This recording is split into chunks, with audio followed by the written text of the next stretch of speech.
오늘 주신 말씀은 요한복음 4장 23절, 24절 말씀을 다 같이 한 목소리로 읽도록 하겠습니다. 아버지께 참되게 예배하는 자들은 영과 진리로 예배할 때가 오나니 곧 이때라. 아버지께서는 자기에게 이렇게 예배하는 자들을 찾으시느니라. 하나님은 영이시니 예배하는 자가 영과 진리로 예배할지니라. 아멘. 2020년도가 이제 거의 다 마무리되어 갑니다. 벌써 12월 달이더라고요.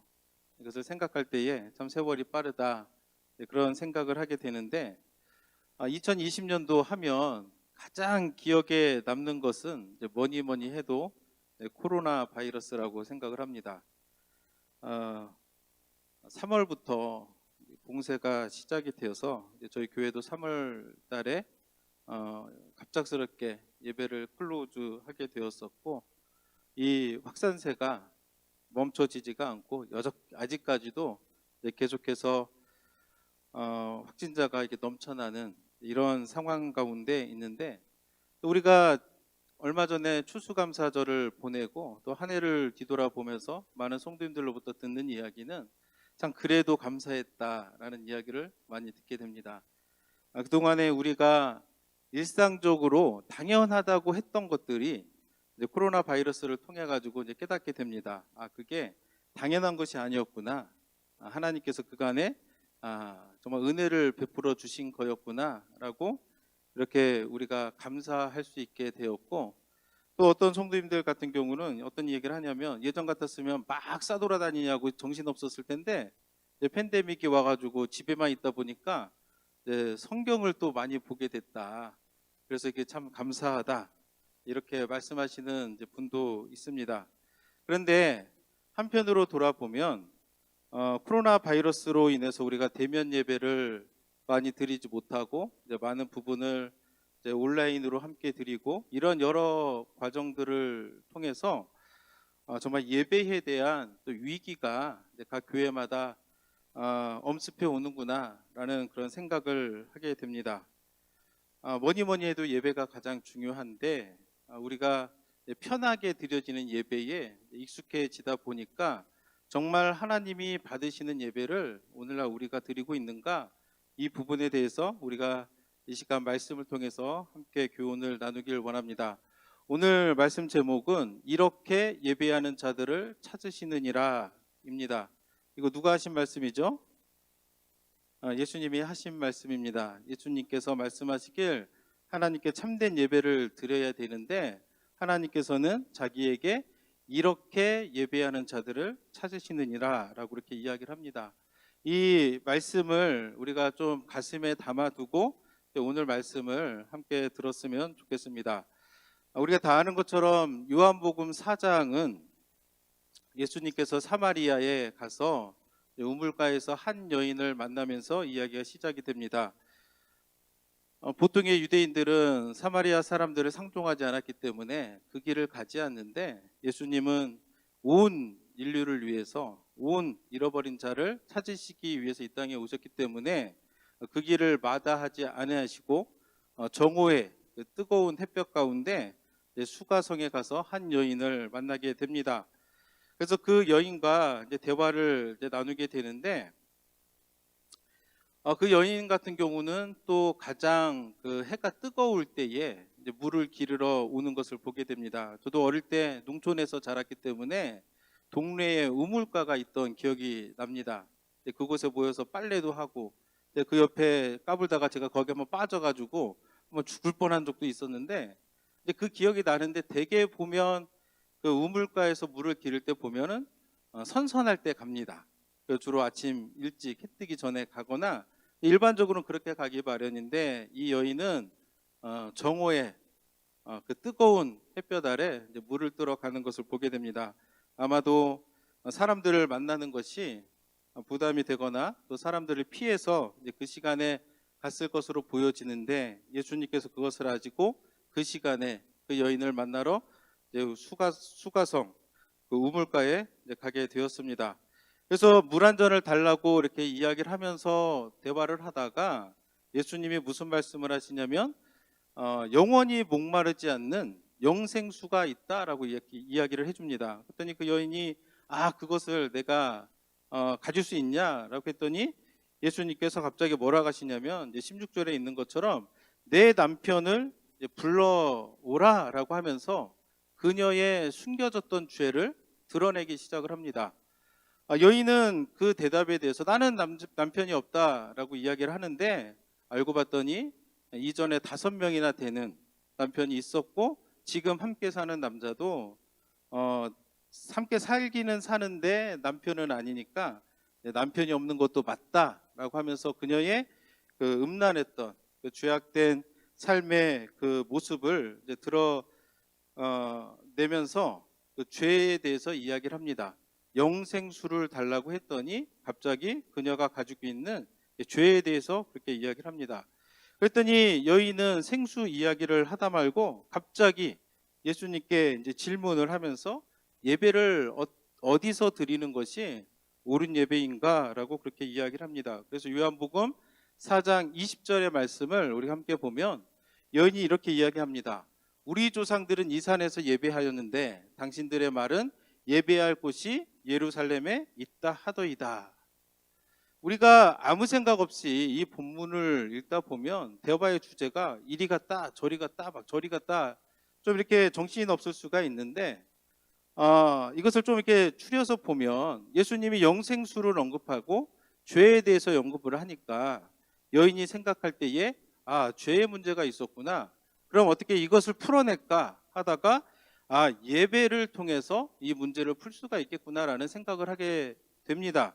그래서 그 조상들이 말했던 것처럼 우리 조상들은 이곳 사마리아 땅에서 예배하는데 당신들의 말은 그것이 아니라 예루살렘에서 예배를 해야 참된 예배를 드릴 수 있는 것 아니냐라고 하는데 예수님 이것이 어떤 것이 맞는 것입니까? 라고 묻는 것을 우리가 보게 됩니다. 그러니까 여인은 이 죄의 문제를 해결하기 위해서는 예배를 통해서 해결할 수 있는데 여기까지는 굉장히 좋은 겁니다. 근데 문제는 어떻게 우리가 예배할 것인가? 이걸 가지고 고민하는 것이 아니라 어디서 예배할 것인가? 여기에 더 많은 관심이 있다라는 것을 우리는 여인의 그 말 속에서 찾아볼 수가 있습니다. 잘못된 인식이죠. 어디서 예배하는가 보다 우리가 더 관심을 기울여야 될 것은 뭐냐면 우리가 어떻게 살아계신 하나님 앞에서 우리가 예배를 드리는 것이 옳은가라는 것을 우리가 기억해야 될 줄로 믿습니다. 그랬더니 예수님께서 이제 말씀하시기를 우리가 같이 읽었던 요한복음 4장 23절에서 이야기하기를 아버지께 참되게 예배하는 자들은 영과 진리로 예배할 때가 오나니 곧 이때라. 아버지께서는 자기에게 이렇게 예배하는 자들을 찾으시느니라 라고 장소가 아니라 어떻게 우리가 하나님께 예배하는 것이 옳은 것인지 그리고 하나님께서 찾으시는 자들은 어떤 사람들인지에 대해서 이렇게 이야기를 해주는 것을 우리가 보게 됩니다. 그래서 이 시간에 우리도 우리의 생각을 어디에 초점을 맞추어야 되냐 하면 우리가 하나님 앞에 어떻게 예배할 것인가. 오늘 이 자리에 우리가 예배하러 이렇게 교회에 왔습니다. 또 어떤 성도님들은 또 스크린에 앉아서 이렇게 예배를 드리실 텐데 나는 하나님이 찾으시는 예배자가 맞는가라는 것을 여러분들이 생각을 해보시면서 우리가 예배를 드리면 좋겠다라는 생각을 하게 됩니다. 우리가 믿음 생활을 하는 데 있어서 아무리 강조를 해도 부족함이 없는 게 예배입니다. 그래서 예배는 우리들의 신앙의 삶에 있어서 가장 중심이 된다라고 해도 과언이 아닐 정도로 예배는 굉장히 중요합니다. 우리가 지금은 고인이 되신 오카노 목사님을 다 알 거라고 생각을 합니다. 오카노 목사님 생각하면 가장 먼저 드는 생각이 뭐냐면 제자훈련입니다. 그래서 그분을 표현할 때 제자훈련에 미친 분이다라고 이야기할 정도로 제자훈련에 온 정성과 또 그것에 평생을 헌신하셨던 분이라는 것을 아는데 그분이 처음 교회를 개척하고 나서 시작하자마자 제자훈련이 잘 된 것은 아니라고 합니다. 그분이 처음에 교회를 개척하고 제자훈련을 하기 위해서 애를 썼지만 잘 안 되더라는 거예요. 그래서 그분이 목회를 돌아보면서 그 솔루션이 뭐냐면 예배에 집중을 해야 되겠구나. 우리 예배가 회복이 돼야 되겠구나라는 생각을 하고 예배에 집중하고 예배가 살아나고 예배가 성공했더니 그 나머지 제자 훈련도 똑같이 이렇게 성공적으로 제자 훈련을 할 수 있었다라는 그런 이야기를 들은 적이 있습니다. 이처럼 예배는 굉장히 우리 삶에 있어서 중요합니다. 우리가 간혹 가다가 다른 지역에 방문을 하거나 가게 되면 그 지역에 있는 교회를 이렇게 방문할 때가 있습니다. 여러분들이 볼 때에도 그 방문한 곳에 예배 드리는 모습을 보면 무엇을 알 수 있냐면 이 교회의 성도들이 어떠한가라는 것을 우리가 대충은 알 수 있습니다. 왜냐하면 그 예배 드리는 모습을 통해 가지고 그 교회의 영적인 상태를 우리가 가늠할 수 있기 때문에 그렇습니다. 그래서 간혹 가다가 이렇게 교회에 등록하시는 분들에게 여쭤보면 어떻게 우리 교회에 등록하게 됐습니까? 물어보면 예배 드리는 것이 너무 은혜스러워서 등록하게 됐다라고 말씀하시는 분들이 있습니다.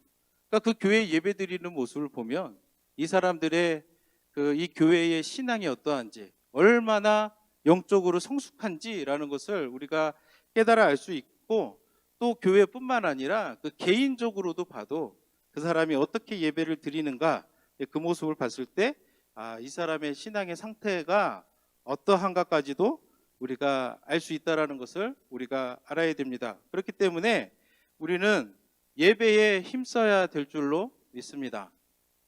우리는 예배에 힘써야 합니다. 예배를 통해서 하나님을 사랑하는 법을 알 수 있고, 또 우리가 그리스도인으로서 어떻게 이 세상을 살아가야 되는가라는 법도 우리는 예배를 통해서 배울 수 있습니다. 또한 우리가 이렇게 예배를 힘써야 되는 이유 중에 하나는 우리 성도들이 모여서 이렇게 예배하는 것이 하나님이 우리에게 주신 가르침이자 또한 명령이라는 것을 우리가 기억을 해야 됩니다. 예배는 하나님이 주신 명령입니다. 명령이라면 해도 되고 안 해도 되고 그런 것이 아니라 반드시 마땅히 따라야만 되는 성도의 의무다라는 것을 우리가 기억을 해야 됩니다. 히브리서 10장 24절 25절 말씀에 보면 서로 돌아보아 사랑과 선행을 격려하며 모이기를 피하는 어떤 사람들의 습관과 같이 하지 말고 오직 권하여 그날이 가까움을 볼수록 더욱 그리하자라고 성경은 기록하고 있습니다. 특별히 모이기를 피하는 어떤 사람들의 습관과 같이 하지 말고 이 말을 볼 때에 초대교회에도 이렇게 모이기를 피하는 사람들이 있었던 듯 합니다. 예배를 그렇게 열심히 할 필요가 있느냐라고 하면서 예배에 대해서, 모임에 대해서 게으른, 그래서 그것이 이제 습관처럼 된 사람들이 있었던 것 같습니다. 그런데 성경은 분명하게 얘기하는 것은 뭐냐면 그들을 닮지 말라라고 그렇게 이야기를 합니다. 따라서 우리가 힘써야 될 것은 뭐냐? 예배입니다. 예배에 나오시는 건 그것을 우리가 굉장히 힘써야 됩니다. 우리는 가인과 아벨의 이야기를 모두 다 알고 있습니다. 하나님께서 우리가 가인과 아벨을 이야기할 때 가인은 악한 사람이고 아벨은 의로운 사람이다라고 다 알고 있습니다. 그러면 어떻게 가인과 아벨이 선한 사람, 악한 사람으로 구분이 되는가?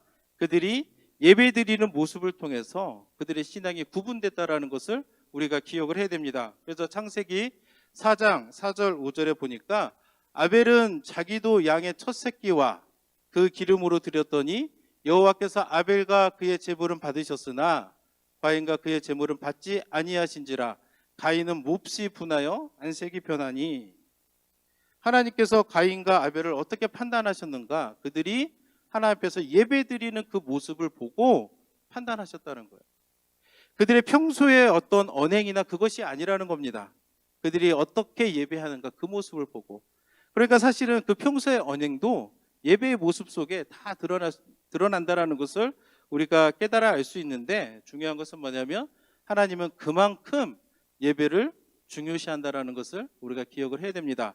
가인과 아벨뿐만이 아닙니다. 우리의 믿음의 조상들 아브라함과 이삭과 야곱과 요셉도 보면 그들의 삶 가운데 늘 하나님을 예배하는 삶을 살았다는 것을 우리가 기억을 해야 됩니다.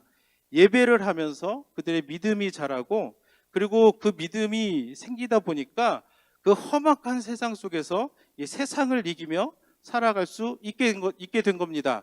그들이 함께 모여서 예배를 드리니까 그들의 선조들의 믿음이 그 세대에만 머무른 것이 아니라 그 믿음이 다음 세대로 계속적으로 이어져 전해 내려갔다라는 것을 우리가 볼 때에 우리가 예배하는 것이 얼마나 중요한가 새삼 깨닫게 됩니다. 또한 모세 율법에 의하면 그 이스라엘 그 백성들 가운데에서도 예배에 참여하지 않는 자들은 그 이스라엘 회중에서 이제 제외시켜라라는 말씀이 있고, 신약 시대에도 하나님이 약속하시기를 주의 이름으로 두세 사람이 모인 곳에 나도 너희와 함께하겠다 약속하셨고, 복음이 선포되는 곳마다 예배하는 공동체가 세워졌다라는 것을 우리가 기억을 해본다면, 우리가 하나님 앞에 나와서 예배하는 것이 얼마나 소중한가라는 것을 우리가 성경을 통해서, 말씀을 통해서 깨닫게 됩니다. 그런데 오늘날은 어떻습니까? 오늘날 우리가 얼마나 예배에 열심을 내고 있는가 우리가 한번 돌아보기를 원합니다. 오늘날 보면은 예배를 가볍게 여기는 풍조가 굉장히 이제 만연해 있다. 마치 유행처럼 예배 드리는 것, 모이는 것을 이제 가볍게 여기는 그런 풍조가 우리들 가운데 만연해 있다라는 생각을 하게 됩니다. 오래전에 어떤 지사님하고 교제를 하면서 이야기를 나눈 적이 있는데, 그 지사님이 다니는 교회에 수요 예배, 금요 예배 이런 예배 때 너무 성도들이 모이지를 않았다고 합니다. 그래서 이것을 어떻게 하면 좋을까 해가지고 이제 목사님하고 상의하면서 이 문제를 했는데, 들려오는 얘기가 뭐냐면 요즘 다 그래요 라고 이렇게 했다라는 거예요. 그러면서 당연한 것처럼 그렇게 이야기를 했다라는 거예요. 그러면서 그것에 대해서 굉장히 한탄하면서 저에게 얘기했던 기억이 나는데, 이것이 옳은 것이 아닙니다. 어느 특정한 교회를 얘기할 것이 아니라 주일 예배에 1000명, 2000명이 모여도 수요 예배나 금요 예배에 100명이 모이지 않는 교회가 오늘날 굉장히 많습니다. 이것이 오늘날 우리가 얼마나 예배를 소중하게 생각하고 있는가라는 한 단면을 우리에게 보여주고 있는 겁니다. 더구나 요즘은 코비드 19 때문에 그게 더 심해진 것 같아요. 다른 데는 다 가는데 예배는 못 온다는 거예요. 물론 건강이 안 좋으신 분들은 조심해야 됩니다. 그런데 그렇지 않은 분들도 코비드를 핑계로 삼아가지고 예배를 드리는 데 있어서 게으른 모습들을 너무나도 많이 보게 되는데, 우리는 이런 것들로부터 탈피해야 되는 거예요. 하나님이 우리에게 주신 말씀 그대로 하나님이 이렇게 예배하는 자들을 찾고 계신다고 우리에게 말씀하시는데, 우리가 이렇게 게으르게 앉아 있을 수는 없다는 것을 우리가 기억을 해야 됩니다. 따라서 우리가 정말 입술로는 내가 하나님의 자녀입니다 라고 울며 고백할지라도 몸으로, 행동으로 우리가 예배를 게을리 한다면 그것은 참 그리스도인이 아니다라고 말할 수가 있는 것입니다. 그래서 우리가 나는 어떠한가라는 생각을 해보길 원합니다. 나는 예배의 자리를 잘 지키고 있는가? 우리 스스로 우리 자신을 돌아보길 원합니다. 나는 예배 시간에 나는 어디에 있는가? 내가 예배의 자리를 지키고 있는가? 아니면 없어도 되는 불필요한 곳에 가 있지는 않은가? 우리 스스로를 돌아봐야 되는 거예요. 나는 하나님의 성도로 부름을 받은 사람인데 나는 하나님께 예배하는 그 자리를 잘 지키고 있는가? 마땅히 내가 지켜야 될 그 자리가 지금 비어 있지는 않은가? 우리는 생각을 해봐야 됩니다. 그러면서 수요예배를 안 가고 금요일을 안 가고 이런 것들을 너무나 당연시하게 생각하면 안 되는 거예요. 예배는 우리 삶에 있어서, 우리의 신앙에 있어서 가장 중요한 것이다 라는 것을 우리가 다시 한번 기억을 해야 됩니다. 많은 사람들이 이렇게 이야기를 합니다. 여유가 지금은 안 된다. 따라서 나중에 여유가 되면 예배를 잘 드리겠다라고 말하는 사람들이 있습니다. 그런데 그런 날은 오지가 않습니다. 물론 힘든 삶을 살아가는 것은 그것을 부정하지는 않죠. 힘들 겁니다. 그럼에도 불구하고 우리는 예배에 열심을 내야 됩니다. 힘들다고 예배를 스킵하는 사람은 나중에 여유로워져도 그 남은 여유를 하나님 앞에 나와서 쓰지 않습니다. 그 여유를 또 나중에 되면 다른 곳에 쓰기 때문에 똑같이 얘기합니다. 지금은 여유가 없다. 많은 사람들이 이유가 굉장히 많습니다. 은혜가 지금은 안 돼서 못합니다. 지금은 내가 너무 힘들어서 예배를 못 드립니다. 지금은 내가 시험이 들어서 예배를 못합니다. 기억해야 될 것은 성경은 그러한 것들을 용납하지 않는다라는 것을 우리가 무겁게 생각을 해야 됩니다. 성경은 절대로 시험이 들었으니 그것을 회복하고 나서 예배 드려라 라고 말하지 않습니다. 성경은 네가 지금 은혜가 메말랐으니 은혜를 회복하고 나와서 하나님 앞에 예배하라 라고 말하지 않습니다. 성경이 우리에게 하는 말은 내가 하나님 앞에 나와서 예배를 드리라 라고 이렇게 명령하고 있다는 것을 우리가 기억을 해야 됩니다. 그래서 우리가 복음으로 그리스도의 제자가 되어서 참된 예배를 드릴 때 우리가 세상을 이기는 힘을 공급받게 된다는 것 또한 우리가 기억을 해야 될 줄로 믿습니다. 우리가 살다 보면 가끔 이럴 때가 있습니다. 하기 싫을 때가 있죠. 그래서 봉사하는 것도 그렇고 예배하는 것도 그렇고 머리로는 해야 된다는 거 마땅히 아는데 가끔가다 하기 싫을 때가 있습니다. 그럴 때는 어떻게 해야 될까요? 쉬고 하면 될까요? 지금은 너무 하기 싫으니까 좀 적당히 쉬다가 나중에 다시 하면 될까요? 성경에 구레네 시몬이라는 사람이 있습니다. 구레네 시몬은 유대인이었던 것으로 기억이 되는데 이제 유월절을 맞아서 이제 구레네라고 하는 이방의 도시에 살다가 예루살렘으로 이제 순례길에 오른 사람이었던 것으로 기억을 추정이 됩니다. 그런데 마가복음 15장 21절에 어떻게 기록되어 있냐면 마침 알렉산더와 루포의 아버지인 구레네 사람 시몬이 시골로부터 와서 지나가는데 그들이 그를 억지로 같이 가게 하여 예수의 십자가를 지우고, 아마도 구레네 시몬이 유월절 절기를 지키고 집으로 돌아가는 길에 비아 돌로로사라 불리는 예수님께서 십자가를 지고 가시던 그 길을 지나가게 된 것 같았습니다. 이때까지만 해도 구레네 시몬은 예수를 믿지 않는 전형적인 유대인이었습니다.